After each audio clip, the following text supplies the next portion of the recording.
Major Dhyanchand भारतीय खेल के इतिहास का ऐसा नाम जिसे शायद ही हो कोई जो नहीं जानता हो। देश में हर साल 29 अगस्त को राष्ट्रीय खेल दिवस मनाया जाता है। यह दिन हॉकी के जादूगर मेजर ध्यानचंद की जयंती के उपलक्ष्य में मनाया जाता है। मेजर ध्यानचंद ने अपनी हॉकी स्टिक से पूरी दुनिया में डंका बजाया था।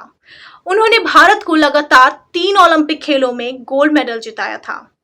उनके खेल और जज्बे को देख जर्मनी के तानाशाह एडोल्फ हिटलर भी उनसे प्रभावित हो गए थे। मेजर ध्यानचंद का जन्म 29 अगस्त 1905 को उत्तर प्रदेश के इलाहाबाद अब प्रयागराज जिले में हुआ था। अपनी शिक्षा प्राप्त करने के बाद उन्होंने 1922 में एक सैनिक के रूप में भारतीय सेना की सेवा करने का प्रण लिया। इसके बाद वह हॉकी खेलने के लिए सूबेदार मेजर तिवारी से प्रेरित हो गए। ध्यानचंद ने उन्हीं के देखरेख में हॉकी खेलना शुरू किया। हॉकी में उनके शानदार प्रदर्शन के कारण 1927 में उन्हें लांस नाइक के रूप में नियुक्त किया गया। फिर 1932 में नायक और फिर 1936 में सूबेदार के रूप में भी वह पदोन्नत किए गए। इसी वर्ष वह भारतीय हॉकी टीम के कप्तान बने। सेना में भी वह इसके बाद लेफ्टिनेंट, फिर कैप्टन और आखिर में मेजर के रूप में पदोन्नत हुए। दरअसल एक वाकया है भारत को स्वतंत्रता मिलने से 11 साल पहले का। 15 अगस्त 1936 के दिन ध्यानचंद की अगुवाई में भारतीय हॉकी टीम ने करिश्माई प्रदर्शन करते हुए बर्लिन ओलंपिक फाइनल में जर्मनी को हराकर गोल्ड मेडल जीता था। इस मैच में हिटलर मैदान पर मौजूद थे और जर्मनी की हर हाल में जीत हो इसके लिए मैदान को पूरी तरह से गीला कर दिया गया था ताकि भारतीय खिलाड़ी हल्के जूतों में खेल नहीं पाए।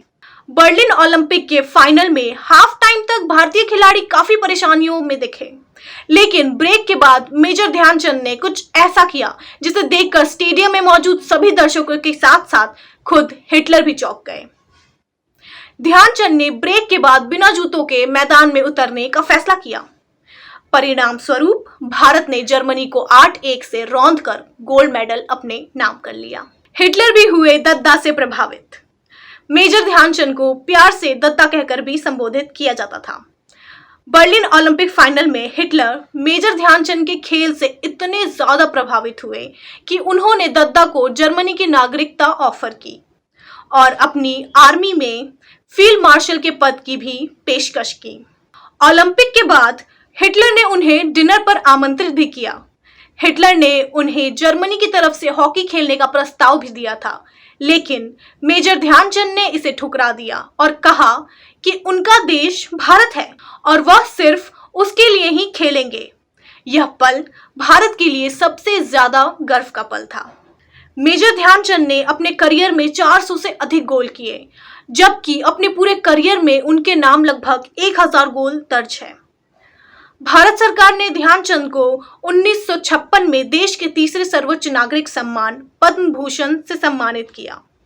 वहीं महान खिलाड़ी को श्रद्धांजलि देने के लिए प्रधानमंत्री मनमोहन सिंह के नेतृत्व वाली भारत सरकार ने 2012 में उनके जन्मदिन को राष्ट्रीय खेल दिवस के रूप में मनाने का फैसला किया। तब से आज तक उनके जन्मदिन यानी 29 अगस्त को भारत में राष्ट्रीय खेल दिवस के रूप में मनाया जाता है।